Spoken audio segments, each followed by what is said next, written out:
yeah, as Richard said, kind of, my name is Claire Davy. I am Secretary of ASAP, the Association for the Scientific Study of Anomalous Phenomena.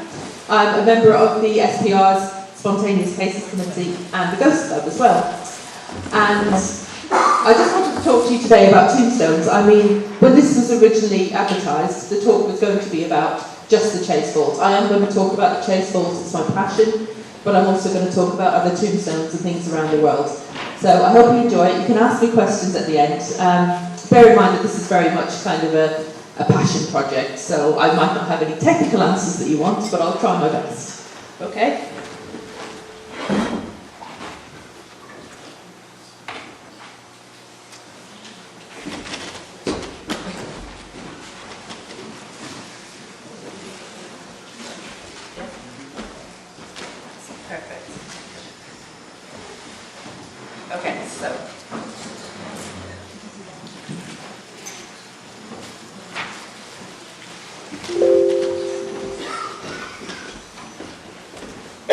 There we go, sorry, I'm getting used to the tech.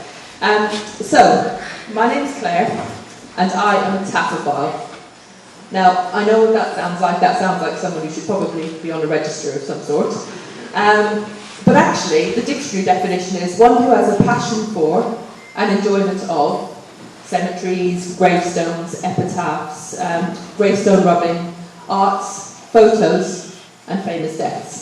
And I think probably if you come to an event like this and you have an interest in this kind of thing, probably most of you are to some extent a taphophile too. It's basically somebody who loves walking around graveyards and looking at gravestones. Another thing that people call us sometimes is tombstone tourists. And I do quite like that name actually, because it fits with what I do.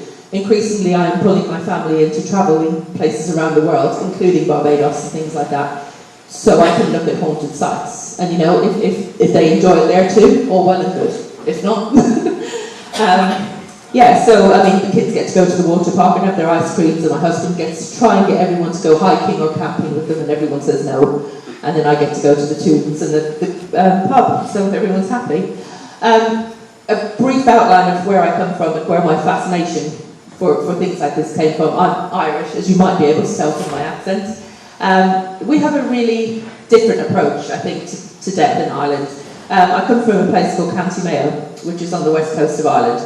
And sorry about the cliche, but death really is a part of our life over there. We're okay with it. We're brought up with it from a young age. We go along to the funeral home to see the dead person, to pay our respects and that. And it's probably a lot less sheltered than you are over here sometimes. The graveyards in Ireland are maintained immaculately and they're visited often. So I think being open to that presence of death and then reading about the Barbados chase vault is probably what lit the blue touch paper for me and got me absolutely fascinated in this topic. So, it worked, that's good. So the chase vault, for those of you who don't know, it's a story that happened in a place called Oystons, out in Barbados, and it only happened over a period of about 8 months, from August 1812, and it involved the tomb of a man called Thomas Chase, evidently not a nice man at all. He was a slave owner, as many of the people around there were. However, he was absolutely hated by his slaves and feared by his family as well. The tomb was originally the resting place of Mrs. Thomasina Goddard. She was laid to rest in there, and then Thomas Chase acquired the vault. Then that's when the strange things started happening. First of all, one of his young daughters died. Now I think she was only about 8 years old. We think she probably died because of the cruelty shown to her by her dad, which is just so tragic. And she was laid to rest in the Chase vault. And she was very, very close to her little sister. I think her sister Dorcas was about 4 years old. And so upset was Dorcas by her sister's death that she, at 4 years old, stopped eating. She starved herself to death. And she was also laid to rest in the vault. That was all fine. The vault was sealed as normal. And then, sometime later, Thomas Chase died. When they opened the vault, they put him in, and the vault was closed up. There was another death probably not long after that, a couple of months after that, I think, when they opened the vault that time to inter the next person, the coffins of Thomas and the two girls were thrown up against the wall of the vault. They were upside down, they were standing on their heads, and they were a totally unnatural position and far from where they'd been put. So obviously the normal explanations were looked at. Was it subsidence? Was it flooding? All of this was studied. I've been to the Chase Vault. It's actually where I spent the morning of my 40th birthday. It is actually, I mean, you can't see it from that picture. It is surrounded by other graves and tombs, and if anything natural had happened to it, it would have affected the other graves too, without a doubt. It was the only one affected. So anyway, they thought of it as something weird, maybe an earthquake that had just affected that local area. They put the coffins back, they sealed it up, and then another burial happened. And then, basically, when they opened the grave again, the tomb again, the coffins were once again torn from where they'd been resting, thrown up against the wall. This time one of the coffins was broken open to the extent of revealing part of a limb, which is obviously really gruesome to see. And yeah, there was no explanation for it. So they did it one more time. They put Thomas and Mrs. Goddard, they laid them down, the bigger coffins, on the floor of the crypt. Then they took the two little girls' coffins and they placed them on top. And they sealed it up. The governor came along, the governor of the island. He sealed the vault and put his own personal government seal on it. And also they spread fine sand around so any human interference could be ruled out. They went to open it one more time. And I think this time, I'm not sure it was a burial, this time it was just a check. They opened it with the seal intact and everything. And the coffins were in absolute mayhem. Thrown upside down against the wall again, exactly what had happened before. So this time they thought, no, we can't take the risk, obviously, of interring anyone else here. They took all the coffins out, they moved them to another part of the graveyard, and that's not been used since. If you ever do go to, I was just talking to Richard there, he's also been to the Chase Vault. If you ever do go to Barbados and you fancy checking it out, I would definitely say go and have a look, but do not be looking for tourist buses, and do not be looking for signs. You'll have to do it all by yourself. You'll have to do the legwork, which includes climbing a hill, but it's well worth it, and it's absolutely gorgeous. So yes, the Chase Vault was my passion thing. I read it in a haunted book when I was about 11 or 12, and I was sitting in my little bedroom in Ireland, and the rain was hitting the windows, and I just thought, am I ever going to get to this gorgeous country, like the other side of the world? I couldn't imagine that I would then, and that's why I was so happy to get there when I turned 40. Another thing I was really into was Whitby Abbey, Dracula, things like that. I mean, it's obviously very coffin-centric anyway, and grave-centric. Yeah, so that's just a bit about where my interest came from. And what I do, on a daily basis, I kind of spend my day walking the dog, usually, when I'm not writing and stuff, through the graveyards. And that's generally, in Northampton, where I live, we have a lot of graveyards, and there's a few notable interments there, which I'll speak about later. You can see my little doggy down there in the bottom picture. She's a fat, chubby little thing, like her mum. So that she likes walking to, and she's almost stopped trying to dig up and eat the new inhabitants, which is really good. There's a couple of logos there I wanted to point out to you if you're interested in this sort of thing. The first one on the bottom left is a site called Find a Grave. If you're not familiar with Find a Grave and you're into sort of any sort of family history and things like that, it is an absolutely brilliant site.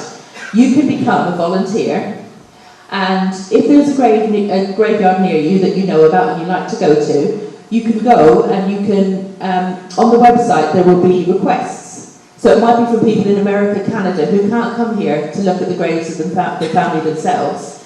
They might have a photo request or an information request. So you can go there, you can photograph the grave for them and the information they need, place it on the site, and then you've helped somebody out with their family history. And it's really interesting. I would definitely look into it. I should probably have asked for sponsorship for this, shouldn't I? Another thing, which I will talk about later, Hollywood Graveyard. So if you like YouTube, I would definitely recommend looking at Hollywood Graveyard. It's videos about famous celebrities buried. It's not just Hollywood, buried all around the world. And so if you're lazy like me and you don't fancy trudging around the whole world, you'll get to see where everyone's buried in Hollywood and Italy, and I think they do Switzerland and that. There's obviously Audrey Hepburn, I think, is in Switzerland, and Charlie Chaplin, I believe. So also, I just wanted to talk. Make sure I'm on it. Oh yeah, okay. So we don't have a clear number of exactly how many cemeteries and graveyards are in the UK, let alone the world. We know that the Church of England is responsible by itself for about 19,000 graveyards. There's obviously an untold number of burials within those, and then you've got Catholic, Jewish, Muslim, other places of burial. You've got council-run cemeteries, crematoria, and then your private burial grounds and green spaces. So there is a plethora of final resting places available for you. But I was thinking, why might a graveyard be haunted? So some people believe it is, some people believe it isn't. Please let me know at the end. I think there's a lot of inevitable emotional excesses that accompany most funerals. They're probably taken to the graveside, and if the party was especially sudden or tragic, it may be that the emotions don't leave when the mourners leave at the end of the service. I think that maybe there is something to be said for that lurking around. There's also a belief within the paranormal field that souls are separated from their mortal bodies, especially in circumstances such as unnaturally quickly at a young age or as a result of violence or death, don't always realise they're deceased. Now, again, that might be a discussion for another day, but they might be carrying on before and traipsing behind their family members to the cemetery even, and wondering why everyone they know is in one place, why they weren't invited, and why Cousin Philip is wearing that dress. So if they're unable to leave, then once their mortal body is committed, they may just wait there, hoping their family will return to visit soon. And each time the family do, and the spirit can't go with them, this is sort of ratcheting up of emotion and tension and grief, and the cycle continues. And then obviously we've got the theory that graves are built, new buildings are built on old grave sites and things. A couple of famous places here that I believe, these are the sort of things I'm talking about when I mention the emotional excess that can hang around after an event. There's obviously the Battle of Verdun there, Gettysburg, Kanchanaburi in Thailand, and then Chernobyl, I think. It's been so long since I put this together. I think it's Chernobyl. So what I wanted to know is, what do you feel when you enter a graveyard? For me, I feel instant peace and tranquility. I feel really happy in a graveyard. Some people it's very intimidating, obviously. Some people it's just excessively sad. What do you notice about it? Do you notice the grave markers? Do you notice the flowers? Do you notice the wildlife? I think that all contributes to how Taffabars like me feel when we go and visit a graveyard. And I just wanted to talk to you today. Like I said, the talk was initially going to be simply about the chase vaults, but I have included some other graveyards and things that I could talk about today. So hopefully that's okay. As I mentioned, I live in Northampton, and this is St John's Churchyard in Boughton, Northampton. It was built in 1201, so quite understandably it's now a ruin. It's no longer maintained, but it's not completely abandoned. There are adventurers and thrill seekers who love to visit regularly. And it is considered, and I know how many times this has been trotted out, it is considered to be one of the most haunted graveyards in the UK. There's other visitors who visit the site, and they always come at night, and they stay in their cars, and they flash their headlights. And I'm sure it's completely innocent. But yeah, we get lots of very different visitors there. And there's ghosts, including a red-headed lady, a screaming captain, a white-robed lady, a headless man, and many children that wander the grounds. Now, the church and the graveyard had already gone into decline by the early part of the 16th century. Multitudes of rabbits, of all things, had taken over, and people were falling into the holes that the rabbits had dug and were breaking their ankle before they could even get to church. And obviously, as the rabbits were digging up the graveyard, they were digging up bones and things as well. So it wasn't used after that, after the 16th century. Then, during its heyday, it had the best view in Northampton for the annual Boughton Fair, which took place on the green opposite. And one 26th of June, 1826, there was a George Catherill from Yorkshire. Let me see if I've got a picture of him there. Yeah, there he is on the right-hand side. He earned the catchy nickname Captain Slash from his many lively robbing and stabbing exploits, and he killed a man after the Boughton Fair. He was tried at Northampton Jail and sentenced to meet his maker at the end of the hangman's rope on the 21st of June of that same year. Just before the drop, he theatrically kicked his boots into the large assembled crowd, as he absolutely didn't want to die with his boots on, in defiance of a prediction his mother had made. So that is stubborn, isn't it? Captain Slash lies buried in the graveyard of St Giles in Northampton, but it's believed his spirit still haunts the area around St John's. St John's Spring, which was once used as a source for water for the baptismal font of the church, still flows in the ruins. There's also a hanged man's tree, from where a wife murderer was once strung up and left there until the crows pecked him to pieces. However, the story of what happens at midnight at the so-called kissing gate of the churchyard, in the middle at the top there, is probably the best known.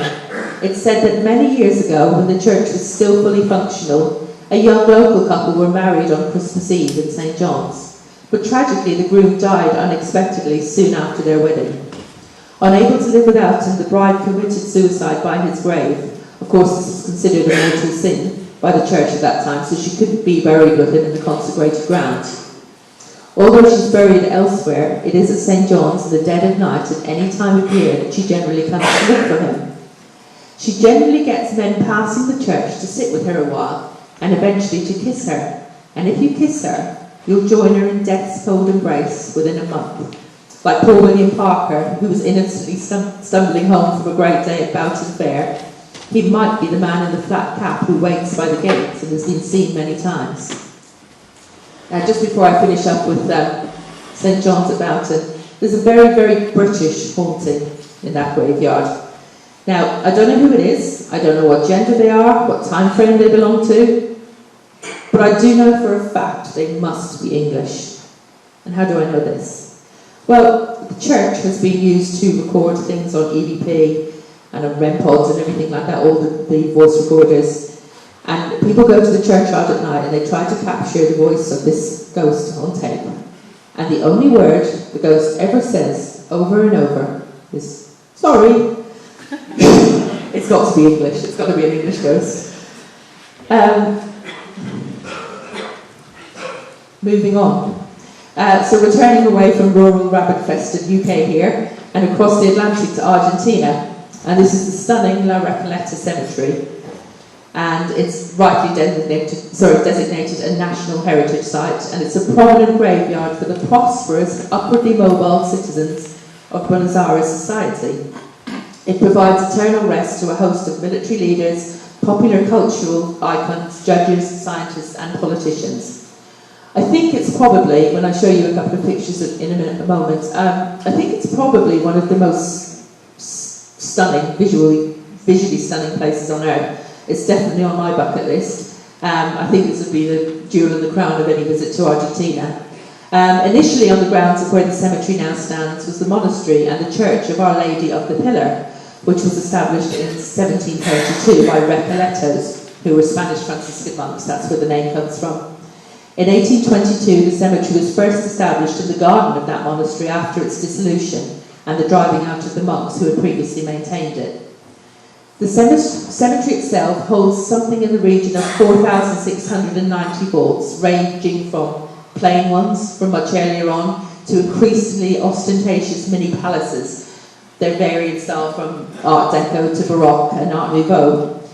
And there are many, many lanes and alleyways leading through the dead, and there's symbols, lots of symbols and Freemasonry signs in there as well, if you look around. Some of the vaults actually have up to 3 levels, and they even have like twisting staircases leading down to find further and further coffins. So it's like you can put extended family members in there. I don't know if you'd consider that sweet or creepy. I think it's really sweet. But you can look into the vault from the outside, and I've seen pictures of them where you look in through the glass and there's almost like a little, imagine what your granny's living room would have looked like. A couple of, like a settee, and there's a little table with a frilly tablecloth on it and a cup of tea all set out, like laying beside these coffins. And it's definitely interesting. Like I say, I don't know if you would consider that sweet or creepy. Lots of statues at Recoleta. There's a magnificent entrance. The first picture there is the entrance with the big pillars. And yeah, Requiem in Pacasat engraved on the capstone there. You can still, in theory, be buried at La Recoleta, but it is likely to be prohibitively expensive, but you can go and visit the cemetery and that's free. I just wanted to talk about a few of the notable tombs that are housed there. So probably the most famous inhabitant is not only a legend of Argentinian culture, but actually one of the most well-travelled corpses around. So Eva Perón, Evita, Ni Duarte, was the wife of President Juan Perón, but she wasn't content to be a token first lady. She spent much of her time helping the poor of Buenos Aires and campaigning for the right of women to vote. She was well loved, and her passing from cancer in 1952 was mourned throughout the country.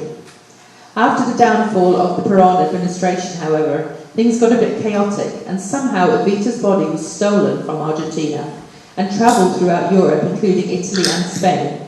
Eventually it came home to be laid here in the Duarte family tomb, and of course that is one of the most visited famous vaults in the cemetery.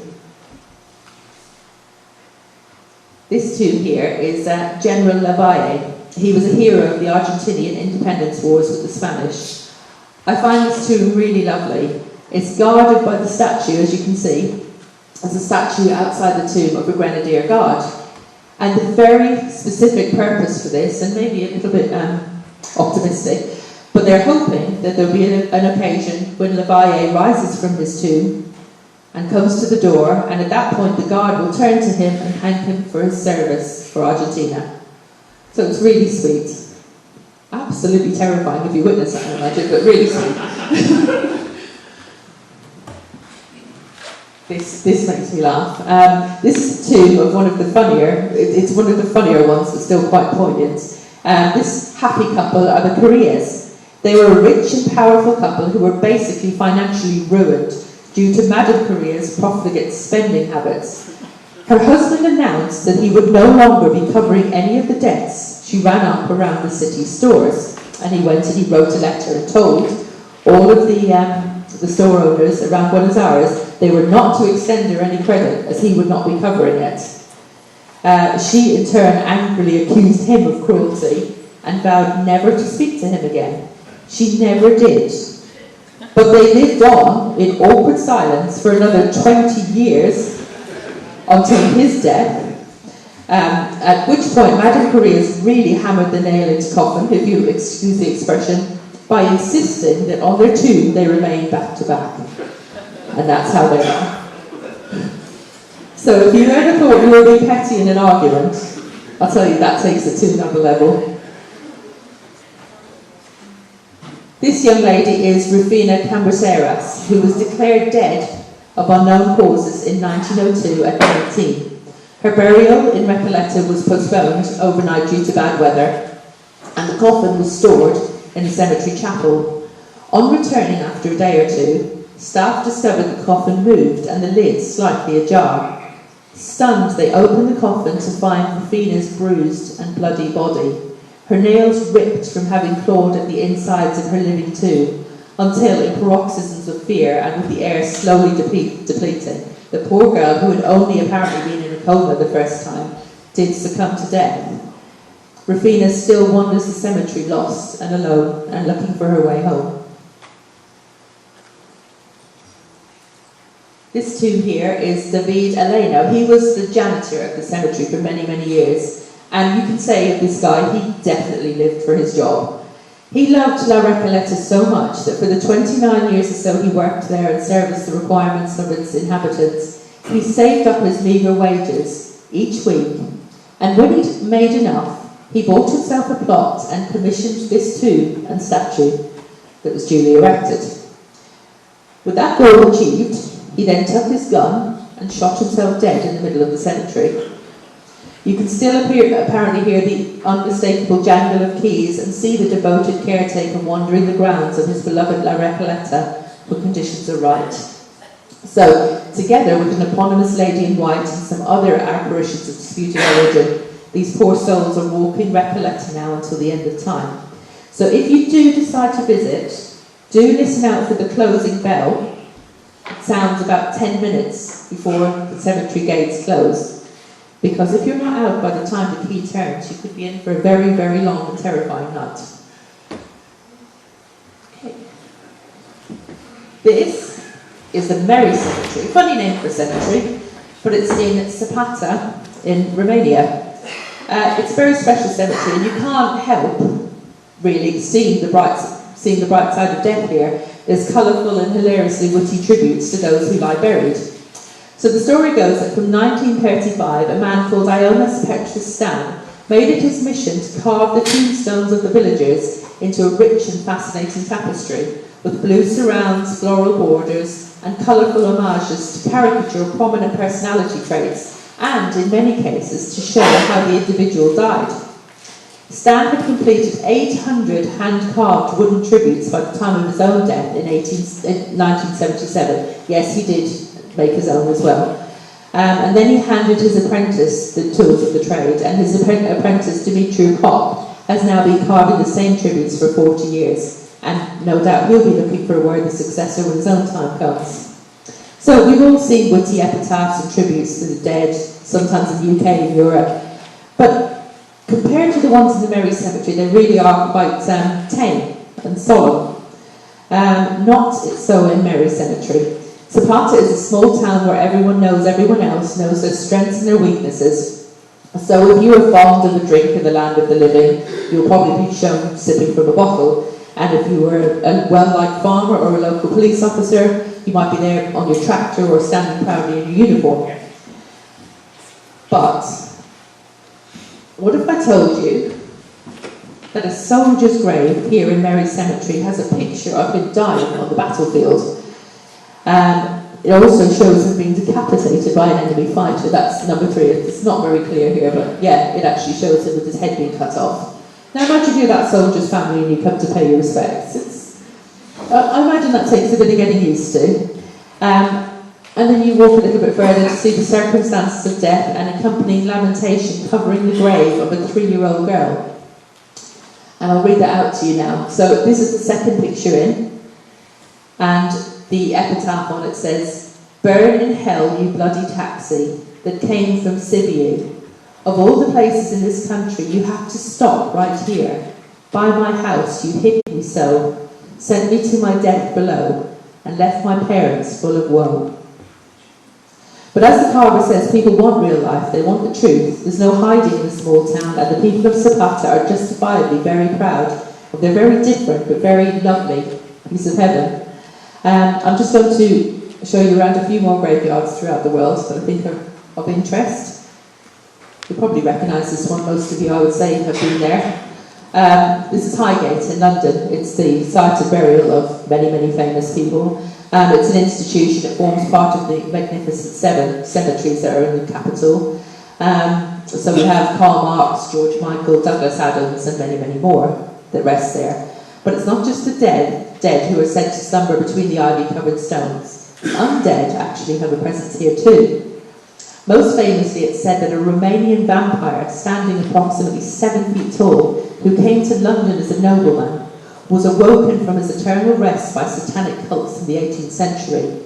And let's just say he's finding it rather difficult to get back to sleep. So he's hiding out among the tombstones in the dead of night and scaring the cynicism out of anyone daring to question his existence. There's also said to be the spirit of a guilty mother who murdered her 2 small children and now spends her eternity crying and frantically looking for their grave. And also the London legend known as Spring-Heeled Jack is said to make an appearance here, while a nun silently walks the lanes and pathways. So another very haunted cemetery. I imagine a lot of you have been here as well. Up in Edinburgh, this is the Greyfriars Cemetery in the Covenanters Prison.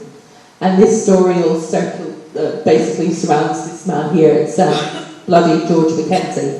He was a judge, advocate, and altogether not very pleasant man who lived in Edinburgh around the 17th century. Known as Bloody Mackenzie, he rounded up and imprisoned political prisoners known as Covenanters, using Greyfriars Kirkyard as a temporary jail. Conditions were horrific, and the place at the time was effectively the first concentration camp. It contained over 1,000 prisoners, of whom only 200 survived. Many were executed by Bloody Mackenzie and his goons, but many simply starved from lack of food and water. When George Mackenzie himself died in 1691, he was rather strangely, and despite an abundance of riches that would have been allowed him to be buried anywhere he wanted. He was buried in the same churchyard among all those souls he tortured and heaped misery upon. His tomb was known as the Black Mausoleum, and it was relatively quiet and undisturbed until 300 years after his death. In 1999, looking for a relatively quiet night's sleep, a homeless man picked the lock of the Black Mausoleum. He wanted to have a nice dry place to sleep for the night. He somehow fell through the floor of the tomb, right next to where Mackenzie's coffin lay, and tumbled down into a medieval plague pit. Surrounded by skeletons and piles of decomposed cadavers, his screams literally woke the dead. Since he ran from that tomb in 1999, there have been no less than 350 recorded incidences of paranormal activity occurring in and around the Black Mausoleum. Numerous people have been slapped, pinched, and otherwise manhandled, and there have been over 150 collapses of tourists and visitors to the tomb. It takes a certain amount of proof, almost unassailable vindication, to make an official body actually stop and listen to a ghost story. But this is one of those rare cases, because Edinburgh City Council have now closed the tomb to the living and left it to Mackenzie, the plague victims, and whatever horrible entity runs that churchyard. So you can't go in there anymore. You can go into the churchyard, you can't go into that part, you can't go into the tomb anymore. Which, given what happened to the homeless guy, might not be a bad thing. Père Lachaise in Paris. It's another place to explore if you really love your graves and tombs and famous dead people. You can find Oscar Wilde, Edith Piaf, Chopin, and Jim Morrison of the Doors. The latter of those was the subject of something quite special, a ghost photo which has yet to be fully debunked, and which features a dead and a living celebrity in the same place at the same time. So the photo, and again, if any of you want to see this a bit closer up, you can come up and look at the thing on here afterwards if you can't see it properly. It's the middle photo there. The chap in the forefront is the rocker, who was then living, he's only recently died, Tom Petty. He had come to Père Lachaise to pay his respects to Jim Morrison, his idol. Unbeknown to Petty at the time, you can see the definite shape of the Doors frontman behind and to the left of the tomb. Pareidolia, Photoshop or Phantom, you decide. But do come and have a look at the picture at the end. Like I say, I don't think you'll be able to see it there. Okay, this is the Old Jewish Cemetery in Prague. The Old Jewish Cemetery in Prague was an exceptional place, protected and some say cursed, by the creature that was actually born to defend it. The golem was a clay model that was brought to life by Hebrew incantations, couldn't be destroyed, and was made to protect the Jews of Prague from their enemies and to shield them in times of crisis. But its power got out of hand, and however its devotion to duty didn't waver, and it still moves to the graves of the 100,000 people laid to rest there.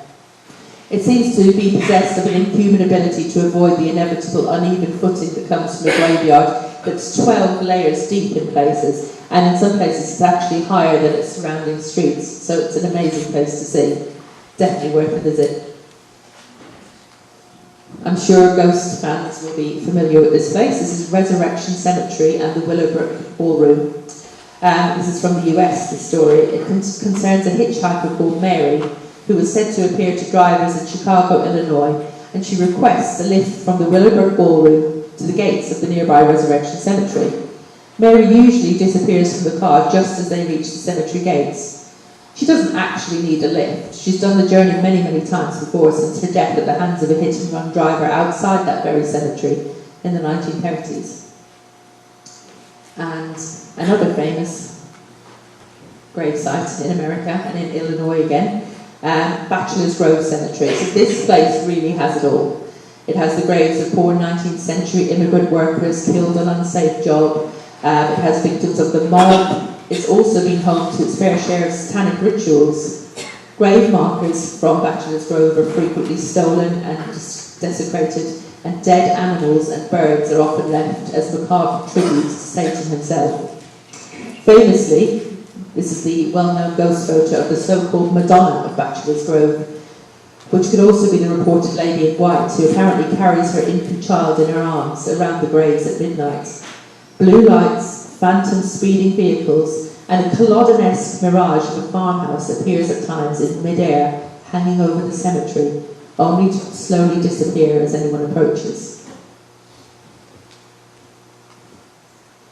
This is Boot Hill Cemetery in Tombstone, Arizona. Again, this is another very famous ghost photo. I'd be surprised if you weren't familiar with this. So Boot Hill contained the remains of some famous outlaws from 1878. So there's Billy Clanton, Tom McClory and others who rest there.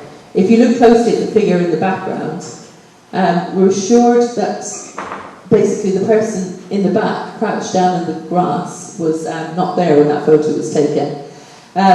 So it looks like he either has no legs or he was emerging from an open grave, and I don't know which of those would make you sleep better, to be honest.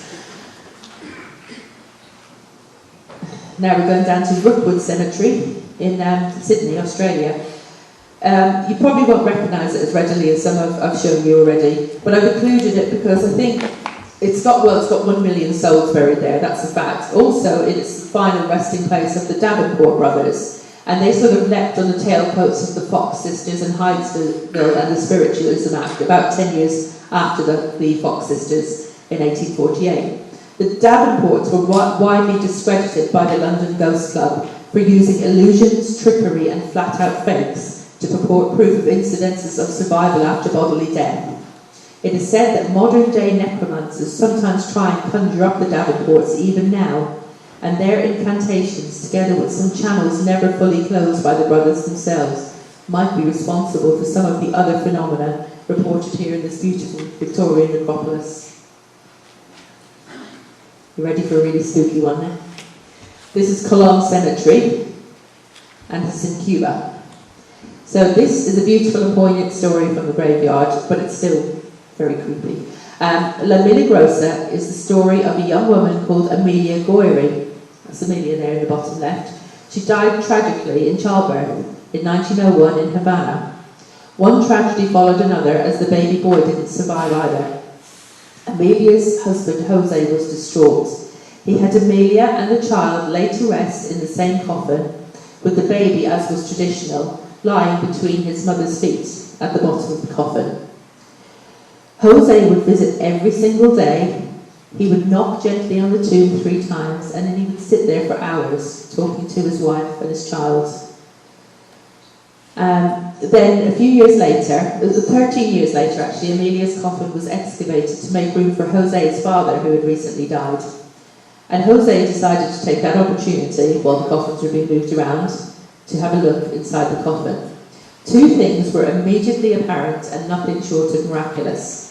First, Amelia and the infant were perfectly preserved, literally as fresh as the day they had passed away, which in the Catholic Church, as you know, is a sure sign of sanctity.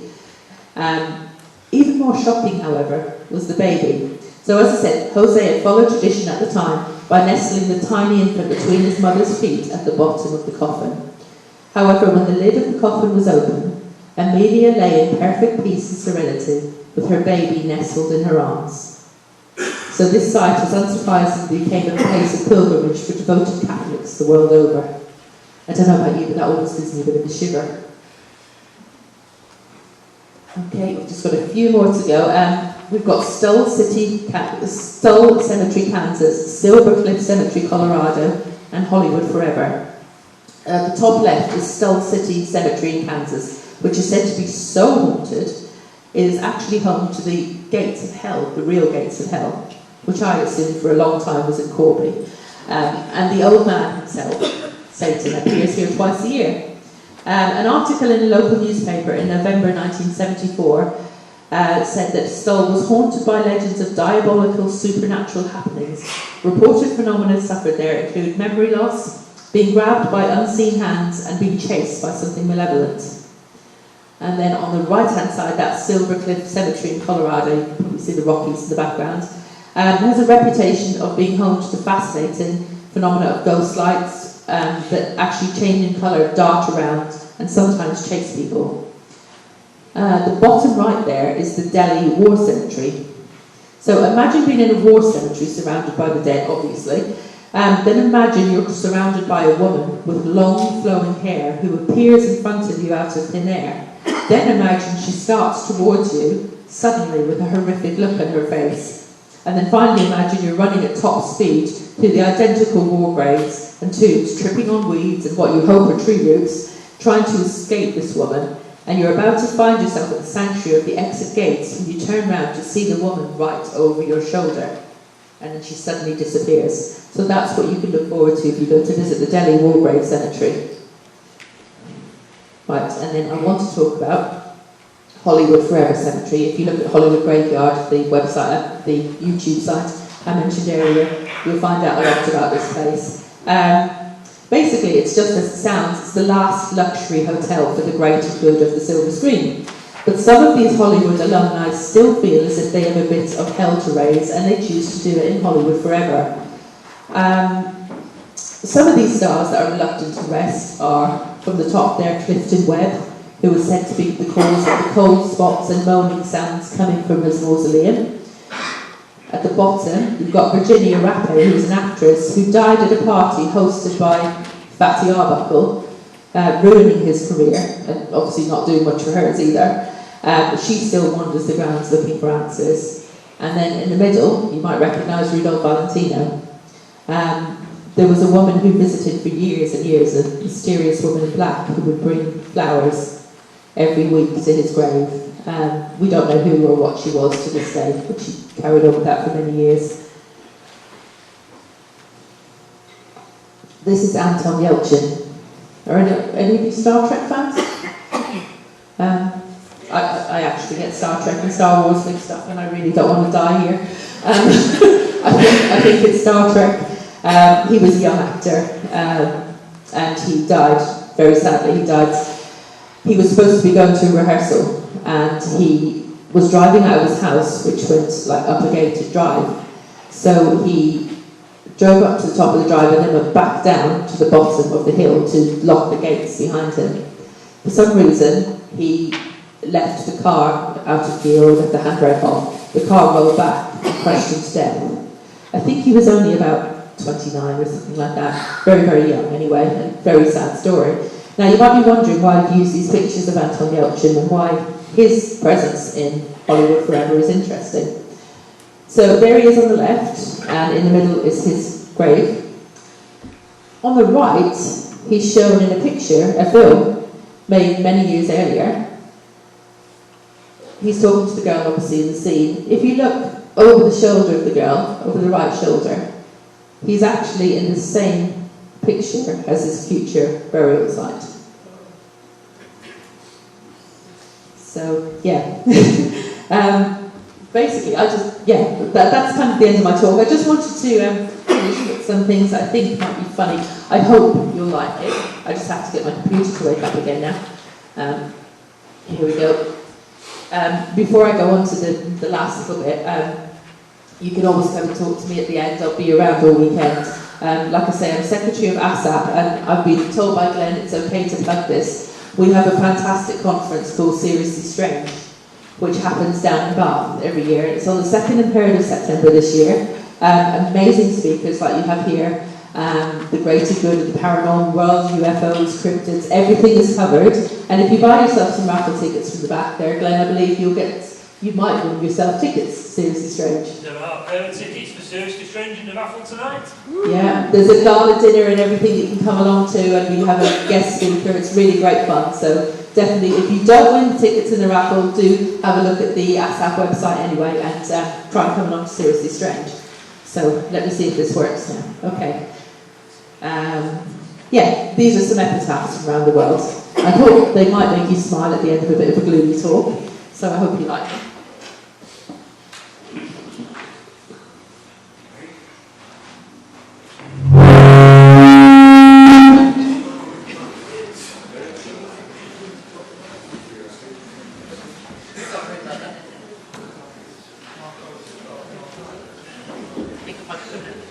Might be coming out from somewhere else.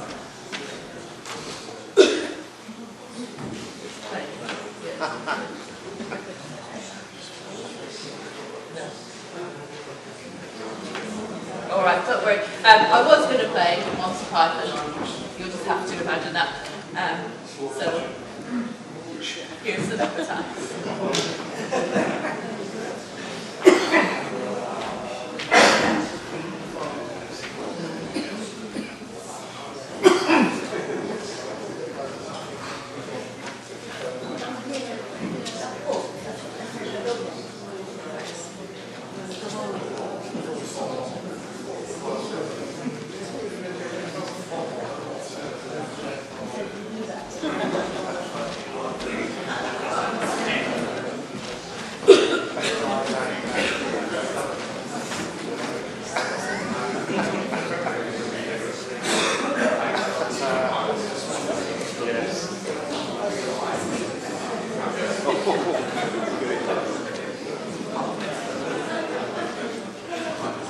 Thank you for watching, everyone. Thank you.